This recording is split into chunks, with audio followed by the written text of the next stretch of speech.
परमेश्वर कबीर जी ने गरुड़ से कहा कि आप पहले अपने स्वामी श्री विष्णु जी से आज्ञा ले लो कि मैं अपना कल्याण कराना चाहता हूँ। एक महान संत मुझे मिले हैं, मैंने उनका ज्ञान सुना है, यदि आज्ञा हो तो मैं अपना कल्याण करा लूँ।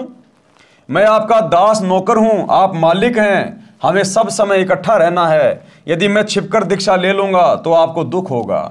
गरुड़ ने ऐसा ही किया, विष्णु जी से सब बात बताई। श्री विष्णु जी ने कहा, मैं आपको मना नहीं करता, आप स्वतंत्र हैं, आपने अच्छा किया, सत्य बता दिया, मुझे कोई ऐतराज नहीं है।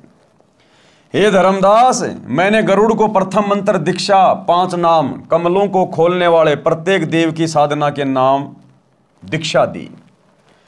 गरुड़ देव ने कहा कि हे गुरुदेव, ये मंत्र तो इन्हीं देवताओं के हैं, ये तो इन्हीं ब्रह्मा विष्णु महेश के मंत्र हैं, अमर पुरुष का मंत्र तो है ही नहीं।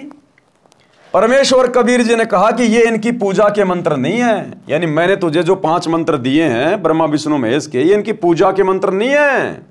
ये इन देवताओं को अपने अनुकूल करके इनके जाल से छूटने की चाबी है, इनके वशीकरण मंत्र हैं ये देवता हमें यहाँ की भौतिक सुख सुविधा प्रदान करते रहेंगे यदि हम इनके नाम का जाप करते रहेंगे, तो इनकी साधना करते रहेंगे। तो जैसे मजदूर अगर मजदूरी करता रहेगा, फैक्ट्री में काम करेगा, तो मालिक मजदूरी देता रहेगा। हम उस मालिक की पूजा नहीं कर रहे, हम तो मेहनत कर रहे हैं और मेहनत के बदले हमें वो पैसा दे रहा है।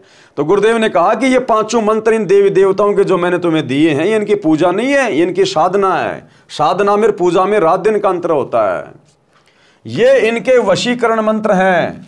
जैसे भैंसे को आकर्षित करने के लिए यदि उसको भैंसा भैंसा करते हैं तो वह आवाज करने वाले की ओर देखता तक नहीं। जैसे कुत्ते को कुत्ता कुत्ता कहेंगे वो नहीं देखेगा, भैंसे को भैंसा भैंसा कहेंगे वो नहीं देखेगा। अगर उनसे लाभ लेना है, उनको वश में करना है, आकर्षित करना है, तो उनका एक मूल मंत्र है, बीज मंत्र है। भैंसे को धीरे से कह दो उर्र, तुरंत कान खड़े करके देखेगा कौन पुकारा मुझे, क्योंकि उस शब्द से वो आकर्षित होता है, वो उसका बीज मंत्र है। कुत्ते को कुत्ता कुत्ता कहो, कोई असर नहीं पड़ेगा। धीरे से बोल दो त्योल त्योल, तुरंत आपकी तरफ आकर्षित हो जाएगा, पूंछ हिलाने लग जाएगा, क्योंकि वो मजबूर है उस मंत्र के वशीभूत होकर आपके निकट आने के लिए। तो गुरुदेव ने कहा कि वैसे तुम जय गणेश देवा, जय दुर्गा, ओम नमः विष्णु देवाय नमः, ओम नमो विष्णु देवाय नमः, तुम कितना ही करते रहो। ये तो खाली इनके शरीर के नाम है, इनकी पहचान है, इनके मूल मंत्र अलग हैं जो मैंने तुम्हें दे दिए 5 मंत्र के रूप में। जब तुम इनका जाप करोगे तो ये तुरंत आकर्षित होंगे, लाभ देने के लिए मजबूर हो जाएंगे, ये तुम्हारी सुरक्षा करने के लिए।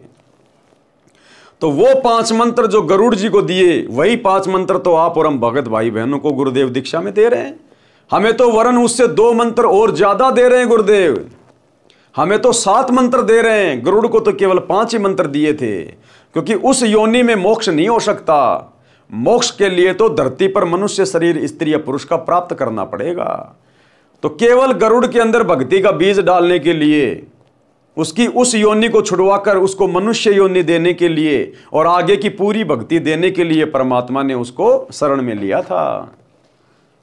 तो क्या कहा गुरुदेव ने, जैसे भैंसे को आकर्षित करने के लिए यदि उसको भैंसा भैंसा कहते हैं तो वह आवाज करने वाले की ओर देखता तक नहीं। जब उसका वशीकरण नाम पुकारा जाता है हुर्र, तो वह तुरंत प्रभाव से सक्रिय हो जाता है, आवाज करने वाले की ओर दौड़ा आता है। आवाज करने वाला व्यक्ति उससे अपनी भैंस को गर्भ धारण करवाता है। इसी प्रकार आप यदि श्री विष्णु जी के अन्य किसी नाम का जाप करते रहे, वे ध्यान नहीं देंगे।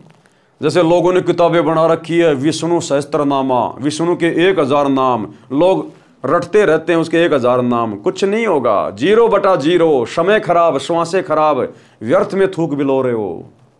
वैसे को वैसा वैसा करते रहो, झोटा झोटा करते रहो, मोटा मोटा करते रहो, काला काला करते रहो, नहीं देखेगा। उसका वशीकरण मंत्र जाप करो, धीरे से तुरंत कान खड़े करेगा। तो इन देवी देवताओं के नाम की कितनी माला फेरते रहो भाई और बहनों, मंदिरों में मस्जिदों में जाते रहो, तीर्थों पे जाते रहो। 0/0, समय खराब, धन खराब, श्वासें बर्बाद। अगर वास्तव में लाभ चाहते हो इन देवी देवताओं से जो ये दे सकते हैं अपने स्तर का, तो भी आपने अधिकारी गुरु से इनके मंत्र लेने पड़ेंगे। और अधिकारी गुरु वर्तमान में धरती पर एकमात्र सतगुरु रामपाल जी हैं, इनके अलावा कोई दीक्षा देने का अधिकारी नहीं है। इसी प्रकार आप यदि श्री विष्णु जी के अन्य किसी नाम का जाप करते रहें, वे ध्यान नहीं देंगे। जब आप इस मंत्र का जाप करोगे तो विष्णु देव जी तुरंत प्रभावित होकर साधक की सहायता करते हैं। वे देवता तीनों लोकों पृथ्वी, स्वर्ग तथा पाताल के प्रधान देवता हैं। ये केवल संस्कार कर्म लिखा ही दे सकते हैं। ब्रह्मा विष्णु महेश अपनी तरफ से ना किसी का अच्छा कर सकते, ना किसी का बुरा कर सकते। ये तो बेचारे नौकर हैं, ये तो काल के अधीन होकर अपना कार्य कर रहे हैं। देवी पुराण में 3रे स्कंद में खुद श्री विष्णु जी स्वीकार कर रहे हैं कि हमें तो हर प्रकार से देवी के अधीन होकर कार्य करना पड़ता है। तो ये किसी का कुछ नहीं कर सकते, ना भला ना बुरा। इनको ऊपर से जो आदेश आता है ये केवल उतना ही कर सकते हैं। जैसे मैनेजर अपनी जेब से किसी को तनख्वाह नहीं दे सकता, ना किसी की तनख्वाह को काट सकता। मालिक ने ऊपर से जितनी तनख्वाह बना के दे दी मजदूरों की, उसका काम केवल बांटने का है। तो ये तो एज ए मैनेजर हैं ब्रह्मा विष्णु महेश। परमात्मा जिसके भाग्य में जो लिख देता है, केवल ये अपनी ड्यूटी अदा करते हैं, इससे ज्यादा इनके हाथ में कुछ नहीं है। ये केवल संस्कार कर्म लिखा ही दे सकते हैं। इस मंत्र के जाप से हमारे पुण्य अधिक तथा भक्ति धन अधिक संग्रहित हो जाता है। उसके प्रतिफल में ये देवता भगत की सहायता करते हैं। इस प्रकार इनकी साधना तथा पूजा का अंतर समझना है। अर्थात हम इनकी पूजा नहीं कर रहे इनके मंत्रों का जाप करके, हम तो इनकी भक्ति कर रहे हैं, यानी साधना कर रहे हैं, इनके मंत्रों का जाप कर रहे हैं। जैसे हमने